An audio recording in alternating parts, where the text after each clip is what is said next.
So welcome everybody. And if you're not in gallery view, you might want to go to gallery view so you can see all the beautiful faces here. And we're so glad that you guys are here.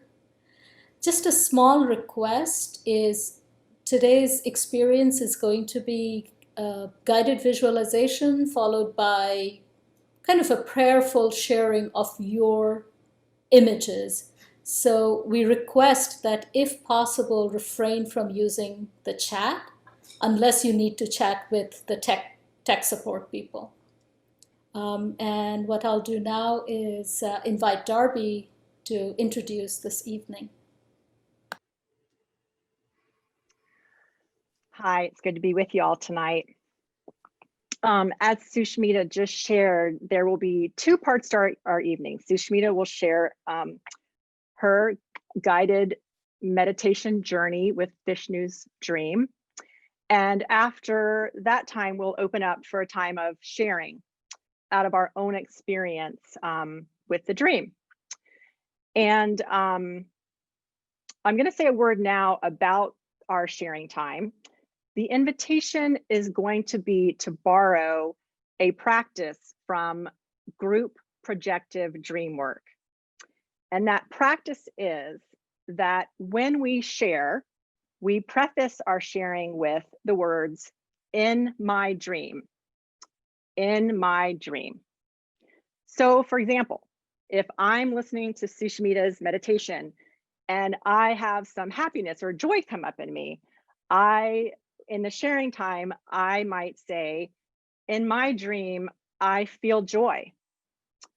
Or if I have some uncomfortable body sensations come up, I might say, "in my dream, I have some tightness in my shoulder." Or I might make some connections that I've never made before and find some new meaning and share that in my dream. And so we'll really see that anything that you experience in this time is welcome to be shared in our sharing time. And so let's just talk for just a brief moment also about why we do that. We do that because when we hear a dream, just like if we look at a piece of art or watch a movie or hear music, the contents of our own lives get stirred up. And we may have emotions stirred up, thoughts stirred up, meaning stirred up for us, archetypal themes in our life might get stirred up, problems that we're working on. And so we begin our share with the words, "in my dream," to remind ourselves and to remind others that we're not proclaiming some ultimate truth about this dream, that we really are doing our own work and sharing our own experience with one another.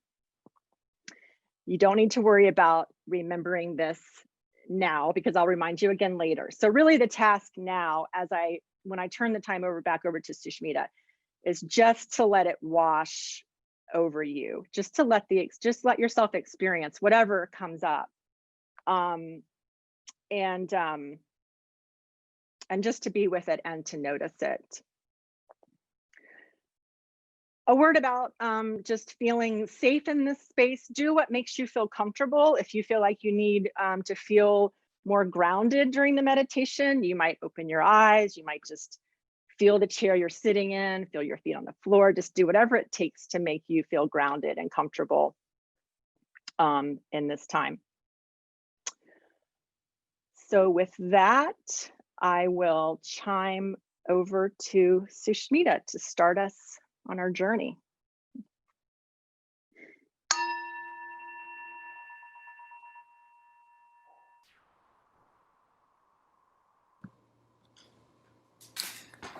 Okay, dear friends. So now we are entering the first part of this experience, which is Vishnu's dream. So Vishnu's dream is a creation myth from India, from Hinduism, that tells us that everything we are experiencing including ourselves, our flesh and blood bodies, all the things around us that we consider as truth itself, is nothing but dreaming of this God, Vishnu. And who is Vishnu? In the esoteric Hinduism, we say, Aham Brahmasmi, I am Brahman. So there is this uncreated, unborn, undying truth, and we're all manifestations of that. So Vishnu also is not really a being or an entity, but an imagination of that uncreated and undying truth. So for each of us, Vishnu is who we want Vishnu to be. Before we get into the meditation, let us just take one moment to really land in our bodies. So what I would invite you is to really feel your body right now. Feet on the ground, what your fingers and toes are touching. And then together we'll take 3 breaths. And I invite you to have the out breath extended, long. You might even want to have a sound with the out breath, like ah. So in your own time, 3 breaths before we start.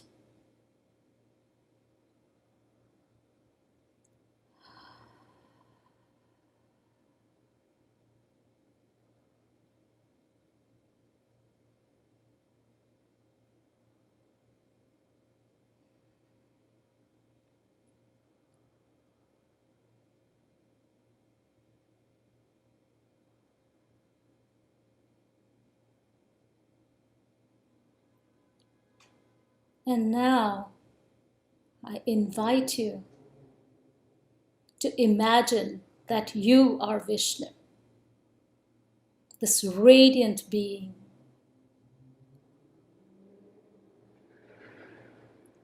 And see in your own mind how Vishnu appears. What does this radiant being look like for you?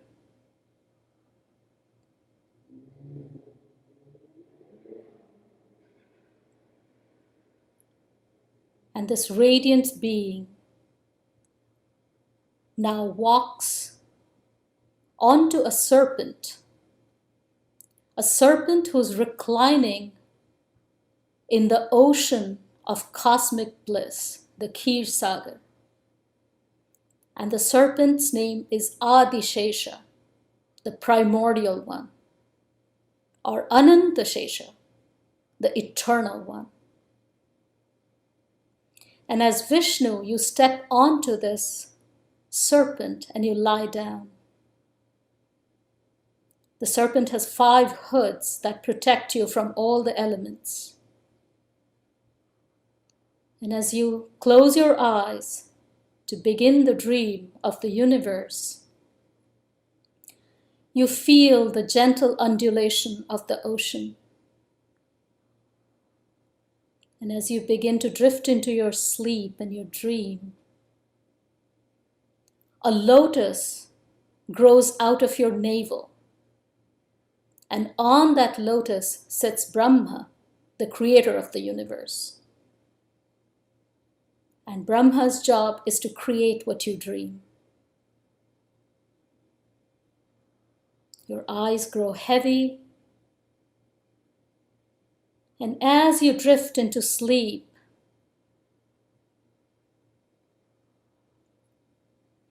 you feel in yourself a growing urge to create. Feel that creative urge in your body. Feel that rising heat. And suddenly, there is the big bang. Out of nothing, something. Flash of light. The sound of Om reverberating. a speck of light and matter, starts to grow outwards, expand, and cool. The first ions are born, hydrogen, helium. Matter starts to expand farther, and as things cool, they start to congeal. First little small clusters, then the clusters becoming bigger and bigger and bigger, until a star is born. The core of the star is hot, boiling. And in the belly of that star, new elements are born. As the star becomes big, develops mass, there is now gravity, and gravity attracts other clusters of matter, and they start to swirl around each other, giving birth to galaxies. Some of the stars become unstable as they burn out the fuel. They explode, forming supernovas. The cosmic dust that is released gives birth to new stars.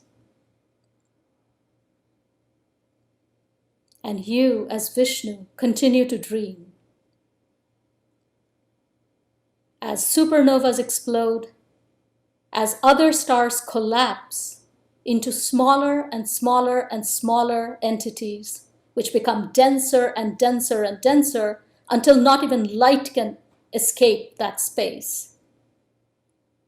And now you have created a black hole.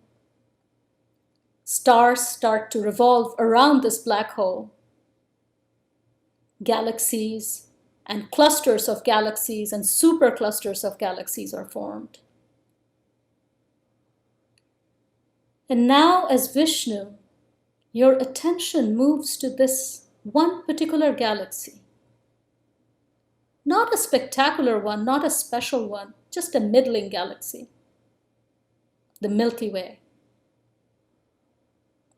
And in that galaxy, one corner of the galaxy, an unremarkable star catches your attention as Vishnu. That star is our sun.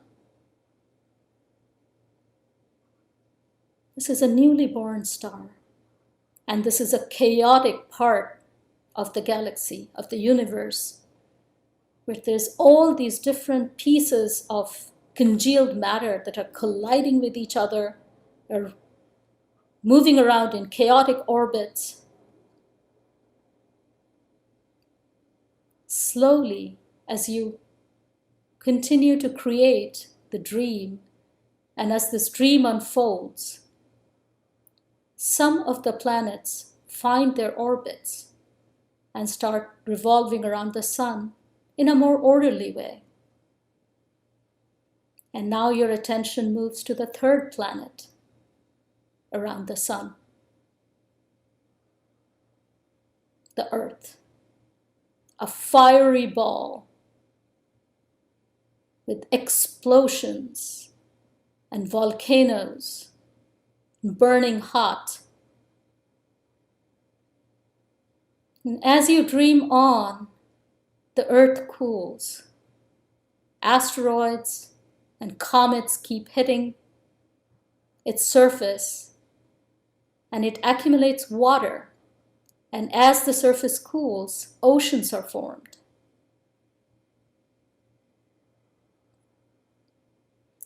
And as you continue to dream as Vishnu, something very strange happens. There's this little thing just around the vent of a volcano under the ocean that does something amazing. It makes a copy of itself. It divides into two identical copies. You, as Vishnu, have created life. One becomes two, two becomes four, four becomes eight, eight becomes 16. Life can now continue.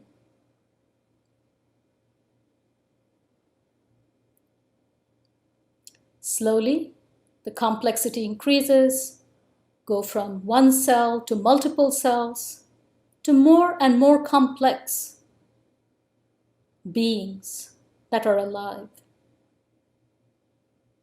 Some of them can draw sun's energy and convert it into oxygen. And slowly some other beings leave this primordial ocean and come upon the land. Some of them slither on the surface of the earth. Others begin to develop feet and walk. Others take to the skies. There are further explosions. There are volcanoes. There are ice ages. And through that, the living beings become more and more complex and diverse until, in your dream as Vishnu, in a continent called Africa, on this planet Earth, again, something very amazing happens. A being who is conscious of its own existence is born. Homo sapiens have arrived. They have sapientia, wisdom. The wise human is here. The Homo sapiens and other hominins similar to the Homo sapiens develop tools, learn how to control fire. They decide that they're safer and better off and better fed when they're not alone but in groups. Families begin to take shape. Soon there are villages. Villages become more complex. There is now agriculture. Animals are domesticated. Food is no longer something that one needs to spend all one's time and energy on. So now some beings, some of these humans, start to do other things. Some of them become hunters. Some of them become weavers. Some of them become warriors. And then these human beings, just a handful of them, maybe 100 or even less, are called to adventure. And they leave Mother Africa and move into Asia, Near East. And from there, through Asia, into Australia, into Europe, and then over the Bering Strait into the Americas. Human beings have now traveled to all parts of this earth. Communities become more complex. Trade begins. Human beings from one part of the world travel to another part of the world in search of trade, in search of songs. The bards travel. The scholars travel to study the lifestyles of people from other places.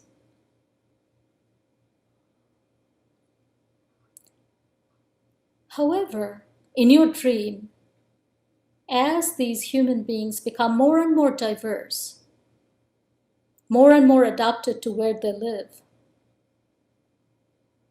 there starts to become a stratification. Some have more power than others. Some feel superior to others. No longer is the entire human race one family, but now we have different jobs, we have different job descriptions, we have different nations. Soon enough, The stratification just within a society is not enough. So some of these humans decide that they're going to travel to a far-off land and become masters of that land. Now the humans have begun colonization. Other humans decide to buy humans as cattle, put them in the holds of ships, ship them across oceans. Slavery has begun.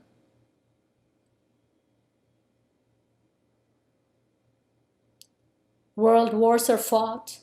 Industrial revolution takes place.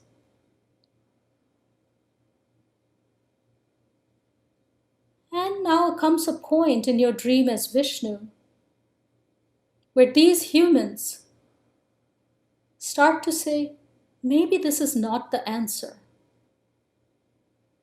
Maybe one group of people subjugating another group of people is not the answer.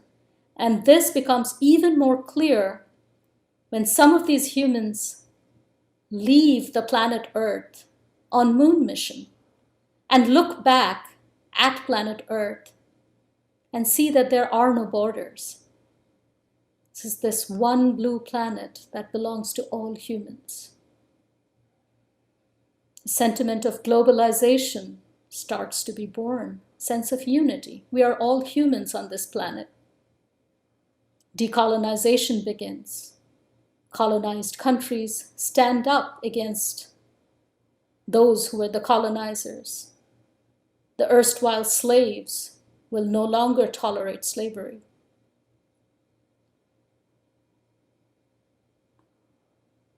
And there is this sense that we all belong to this earth, that we are one human nation. But as the humans live this new truth, its shadow begins to emerge. Global capital that can move when human beings can't. There's an erasure of cultures, of specificities, of particularities. The world starts to become more and more homogeneous. And some human beings react to that now. And in your dream, some human beings start to focus on particularities, on uniqueness, on specificity. They say, not globalization, but multiculturalism. And its shadow raises its head. And that shadow is tribalism, of otherization.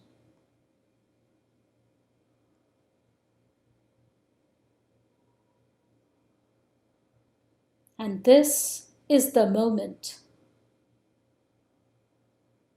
that we have right now in your dream as Vishnu, where both of these tendencies of the human beings are present at the same time.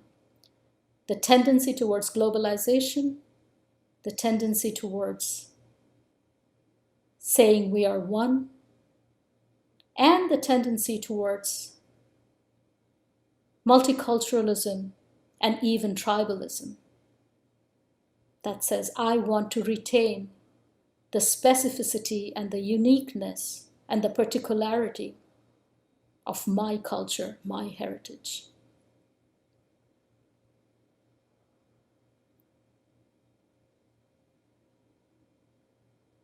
And you breathe out as Vishnu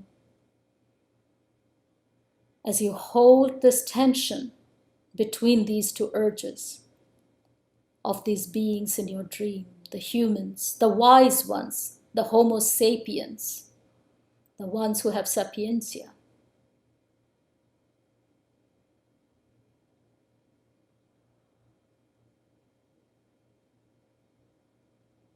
And now, I invite you to stay in silence and let these images that have arisen in you just flash through your mind, wash through you, wash over you. Don't need to capture anything specific. See what's alive, what shimmers for you. And after a minute of silence, you'll be gonged out of this experience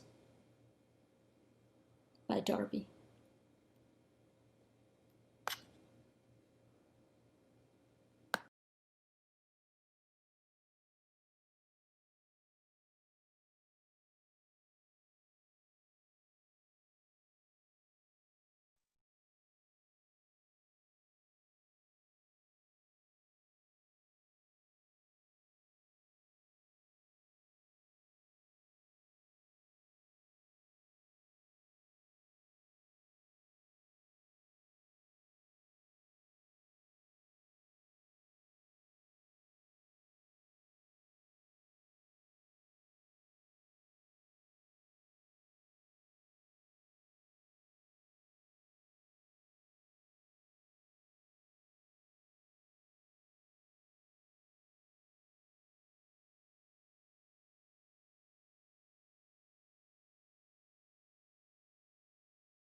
So we'll turn now to our time of sharing. And just to restate that anything is welcome. If any emotions came up for you, thoughts, images, maybe there were even smells or memories. All of these can be shared using the words "in my dream," or if you prefer, "if this were my dream," or "in my version of this dream." Silence is okay. There's no forced sharing. If we have gaps of silence, we welcome the silence. We also need to remain aware that we are being recorded, so that this is not a confidential gathering. And so just be mindful when you share that what you share will be recorded. And with that, we'll open up. If you can raise your hand by clicking on the participant button, you'll find a place to raise your hand and you will be called on to share into the space.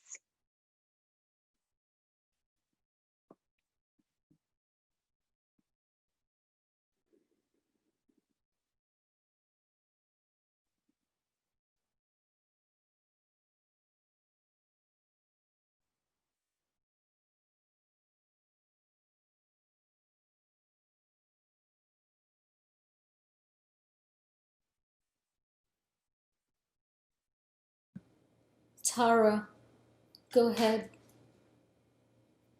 You can unmute yourself. Yes, thank you. In my dream, when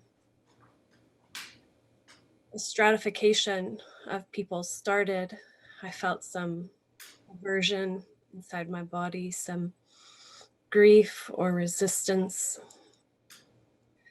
especially with the introduction of warriorship and what feels like a well-intentioned but misplaced or misunderstanding that warriorship is better turned inward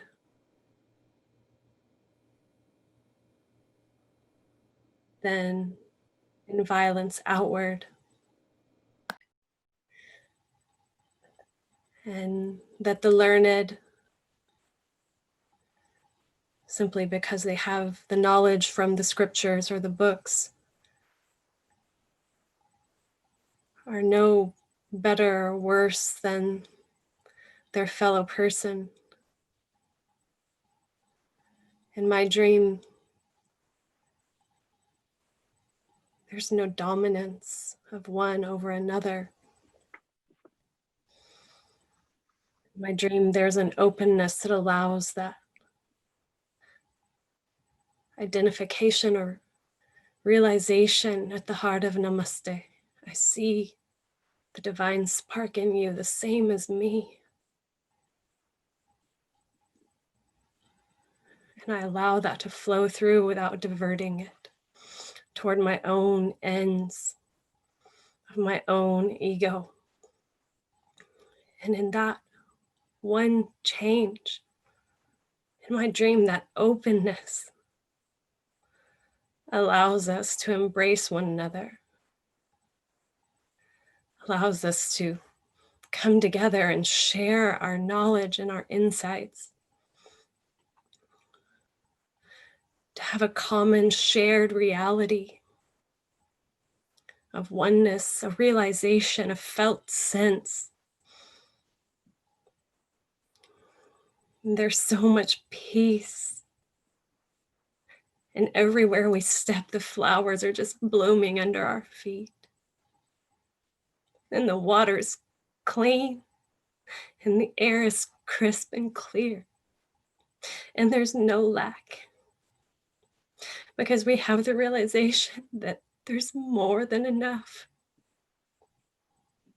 And if we just open our hand and let it flow through, it'll always be replenished.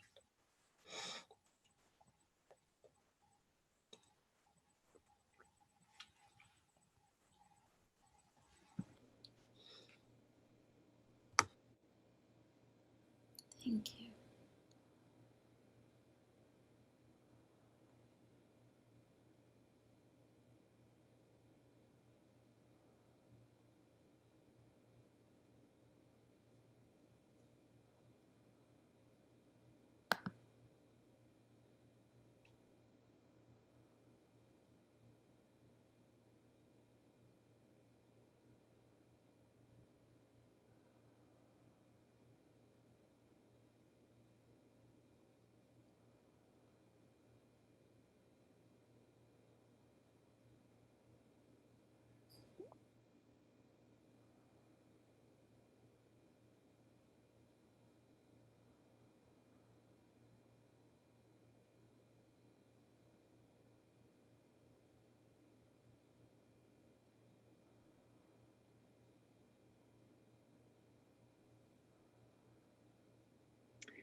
I'll share.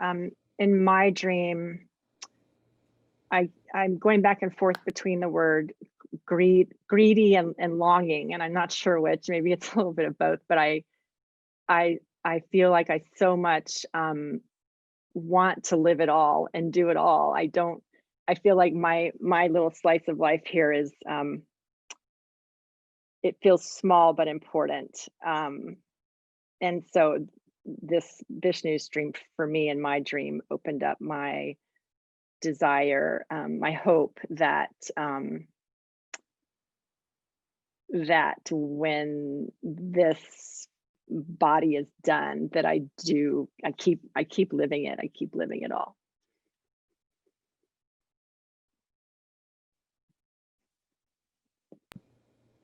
Thank you, Darby.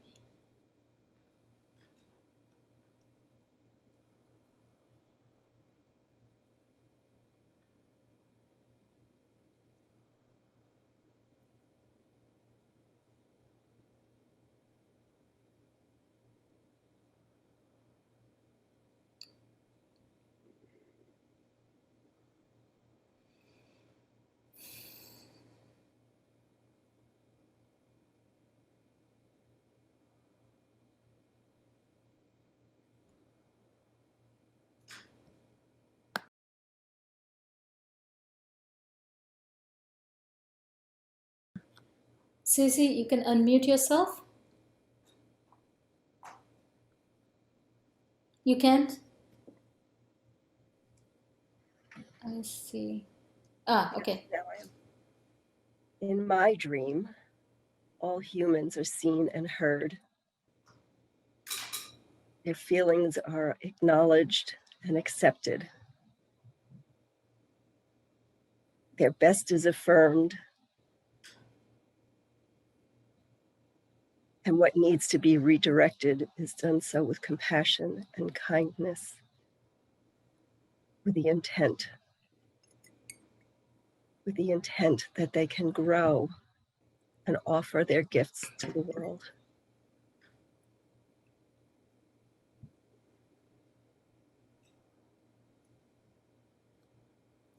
Thank you, Susie.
David.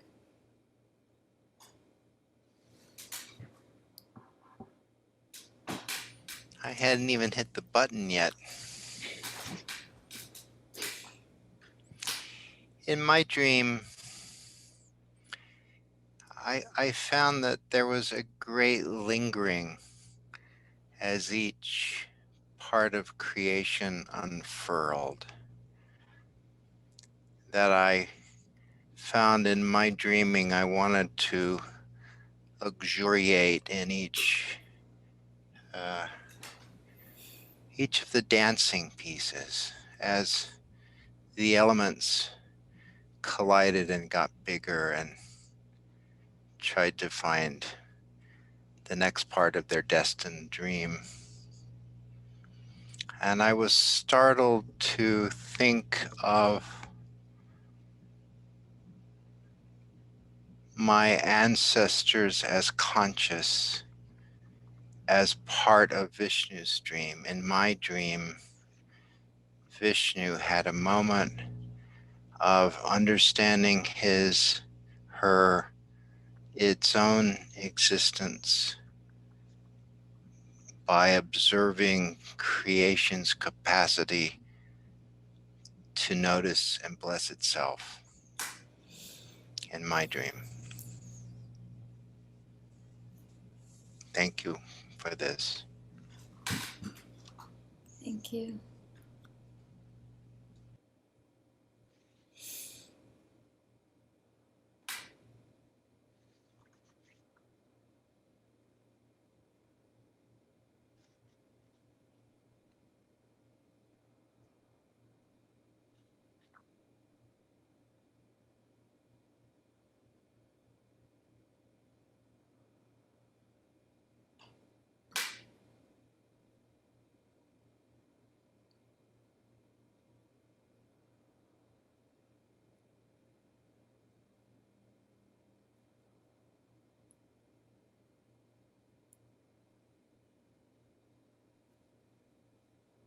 Tracy, go ahead.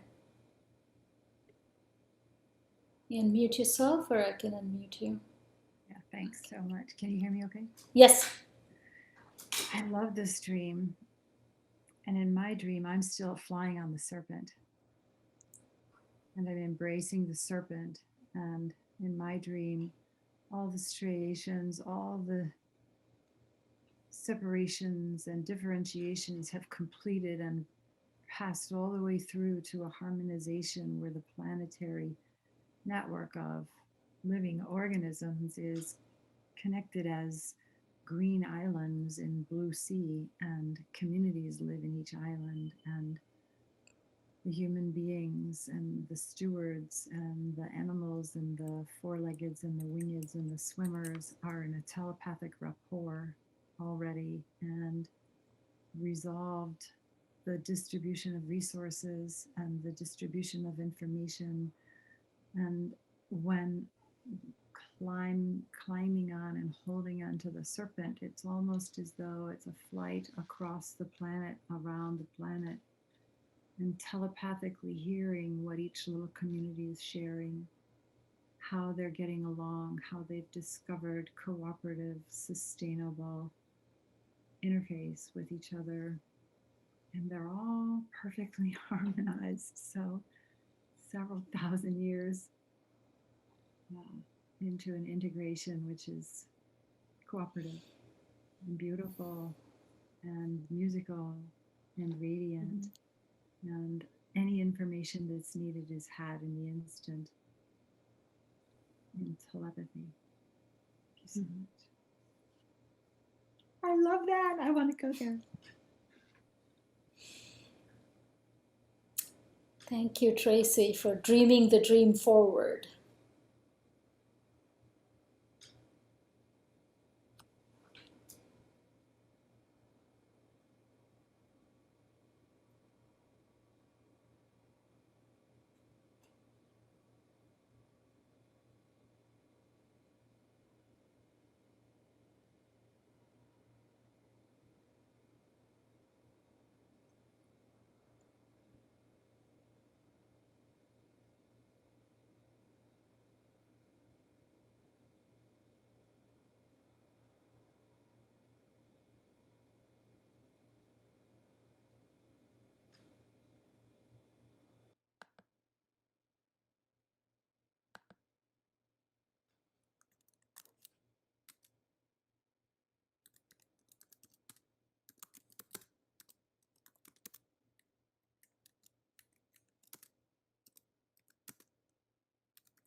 Hi. Oh,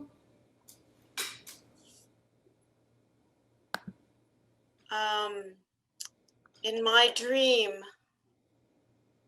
in the vast universe, all the stars shining, twinkling, somewhat moving, and then they become concentrated, some of them, and they start to swirl. And then in a swoosh, they come down onto Earth and create it, and it becomes the beautiful blue Earth. And the water and the oceans reflect the stars, and it's like they're dancing. That sparkling twinkle is reflected back and forth from the great vast universe into the light sparkling in the ocean. And then a song spontaneously starts. The most beautiful song ever sung.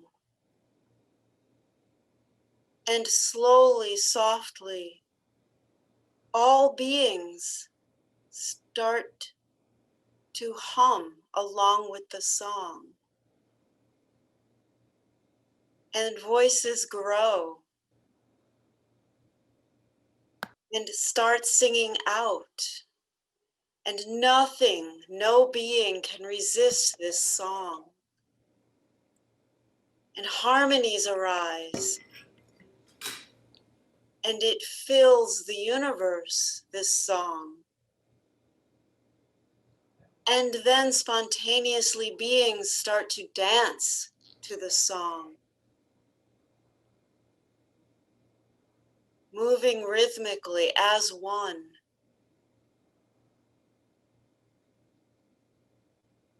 That there is this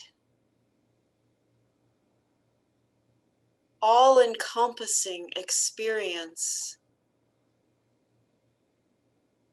of great oneness, also manifesting as individual beings, each part making its contribution to the song and to the dance, interwoven, interconnected,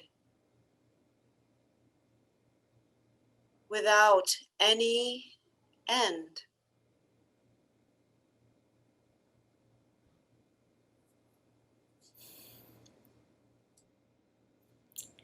Thank you, Catherine. Thank you. Thank you for that dream.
So we have a few more minutes.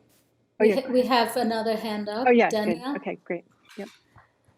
And actually, before you go, Danielle, just quickly, for those of you who haven't spoken or don't want to speak, if you have anything arising in you, you might want to put it in the chat so we can all witness what's arising for you. Go ahead, Danielle.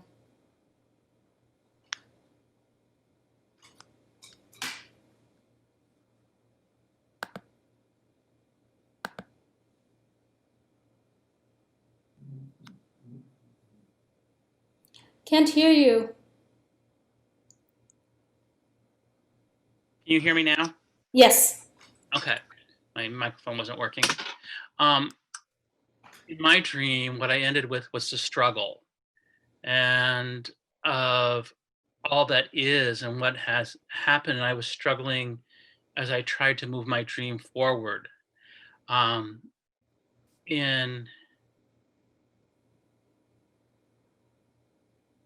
In how does that all come together at this point?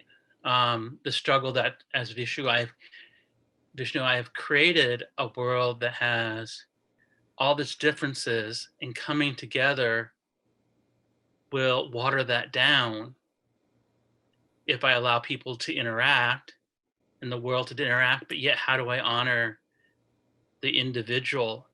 And the only way for that individual to go on feels like being more and more tribal to stay within, but knowing that's not going to happen and can't happen and is not functional. And so it left me with a feeling of struggle of, now what do I do? Now what do I do? What is next? Because I want to honor, and I want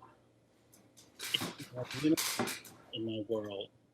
But do I lose? What do I lose in that unification? What is lost? What beauty? And how do I honor that? And how do I honor that beyond my world and my earth and the rest of the universe? Um, and in my dream, remembering how interconnected we are as we moved across, and how we've civilized into across the Barren Strait and all one, but yet have become so different. And I ended up in a real struggle at the end, not knowing, and being hard to stay in that role of Vishnu, because I, as someone, as a human form, not able to visualize that because it's so much greater than where I'm at right now.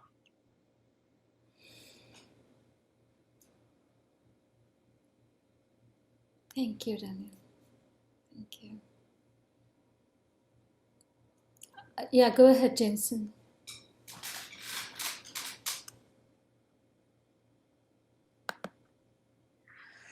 Thank you. That was really wonderful. One particular question has come up in my dream that I wanted to share. So in my dream, I'm thinking about, since everything in my dream is an aspect of myself, I'm thinking about what tribalism part of me refuses to sacrifice its rigid and outgrown and limited ego stance of separateness, instead of accepting the more unlimited and expansive view that holds everything and everyone as parts of myself. So I'm just sitting with that in my dream. Thank you. Thank you.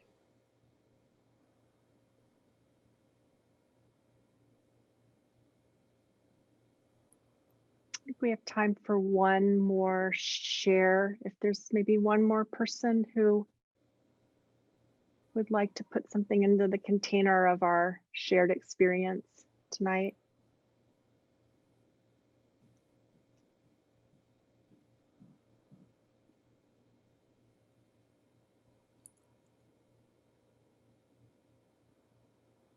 Okay, maybe if no one else, then I will. So in my dream of this dream, I am feeling that same creative tension that was named earlier, but as a source of all the new things that arise. That every step of Vishnu's creation comes out of holding that creative tension between expansion and contraction. And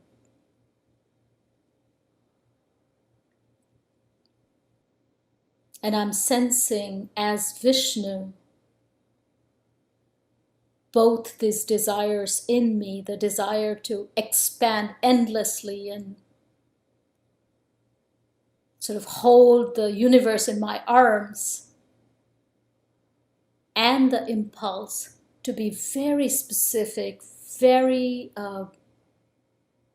nuanced, very particular. And they're both part of me as Vishnu.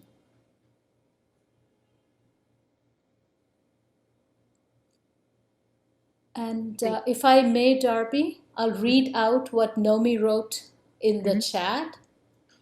So Nomi, I'm going to read it out for you. So Nomi says, in my dream, I'm feeling very inspired by listening to Sushmita's words and the words of those who shared. It's a sacred journey of experiencing spirit and its many specific forms. But if some specificities have become problematic, maybe the answer is in the universals.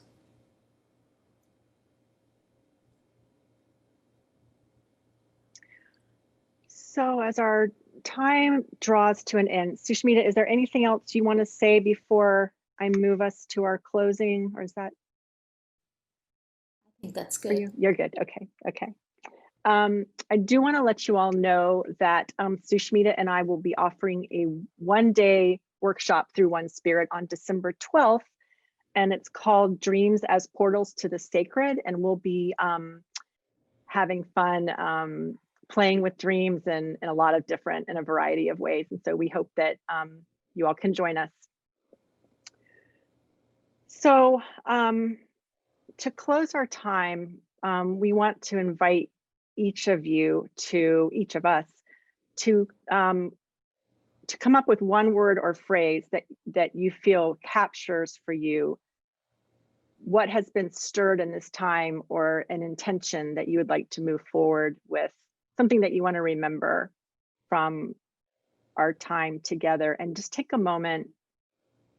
Actually, if you want to type it in the chat and share it, please do so. We won't read them out loud, but people can read them. Or you can just hold it in your heart just for a moment. Just take a moment and do that.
Darby, do you think I should read them out so that they go in the recording?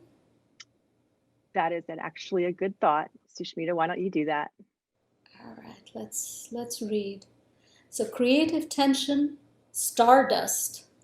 Creation continues. We each have a part in what's to come. Safe. Star bellies. Big picture, small picture. Dream, dream, dream. Evolving. Peace in the creative wellspring. Perspective. Connectivity and telepathy. Egocentric to ethnocentric to universal centric. Sitting and honoring the struggle. So thank you for that. We appreciate the gift that each of you have offered of yourselves, of your time this evening. And as I sound the chime one more time to close us out, if we could imagine that the reverberations of the chime are carrying our phrase, our word, our thoughts, our intentions out into the world, out into the cosmos, and into our own hearts as well.